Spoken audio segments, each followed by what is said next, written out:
വടക്കാഞ്ചേരി ന്യൂരാഗം തിയേറ്ററിൽ സിനിമ പ്രദർശനത്തിനിടെ തീപിടുത്തം. വൈകിട്ട് ഫസ്റ്റ് ഷോ നടക്കുമ്പോഴാണ് സ്ക്രീനിന്റെ ഭാഗത്ത് തീ പടർന്നത്. കാണികളുടെയും ജീവനക്കാരുടെയും കൃത്യസമയത്തെ ഇടപെടൽ മൂലം വൻ അപകടം ഒഴിവായി. ഫയർഫോഴ്സ് സ്ഥലത്തെത്തി സുരക്ഷാ ക്രമീകരണങ്ങൾ വിലയിരുത്തി. ബബ്ബബ്ബ എന്ന സിനിമയുടെ ഫസ്റ്റ് ഷോ നടക്കുമ്പോഴായിരുന്നു സംഭവം. ഇന്റർവെൽ കഴിഞ്ഞ് സിനിമ പുനരാരംഭിച്ചതിന് തൊട്ടു പിന്നാലെ സ്ക്രീനിന്റെ വശങ്ങളിൽ തീ പടരുന്നത് കാണികളുടെ ശ്രദ്ധയിൽപ്പെടുകയായിരുന്നു. ഉടൻ തന്നെ കാണികൾ തിയേറ്റർ ജീവനക്കാരെ വിവരമറിയിച്ചു. തുടർന്ന് സിനിമ കാണാനെത്തിയ മുഴുവൻ ആളുകളെയും സുരക്ഷിതമായി കെട്ടിടത്തിന് പുറത്തെത്തിച്ചു. ഇതിനിടെ സിനിമ കാണാനെത്തിയവരിൽ ഒരാൾ തിയേറ്ററിലുണ്ടായിരുന്ന ഫയർ എക്സ്റ്റിംഗ്വിഷർ ഉപയോഗിച്ച് തീ നിയന്ത്രണ വിധേയമാക്കി.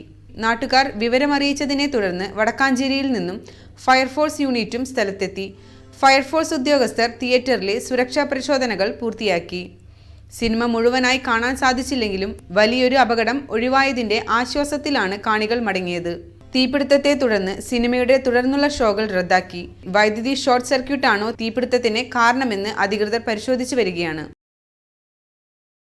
കേരളമൊട്ടാകെ വിലക്കുറവിന്റെ വിസ്മയം തീർത്ത് കിലോ ബസാർ ഇനി വടക്കാഞ്ചേരിയിലും. വീട് പണിയുന്നവർക്കിനി ആശ്വസിക്കാം. ക്വാളിറ്റി ചെക്ക് കഴിഞ്ഞ ബ്രാൻഡഡ് ബാത്റൂം ഫിറ്റിംഗ്സും കിച്ചൺ ഫിറ്റിംഗ്സും മാർക്കറ്റിൽ കിട്ടുന്നതിലും പകുതി വിലയിൽ. Kilo Bazaar Vadakkanchery, near block office, Akamala. Contact 9037 921 329.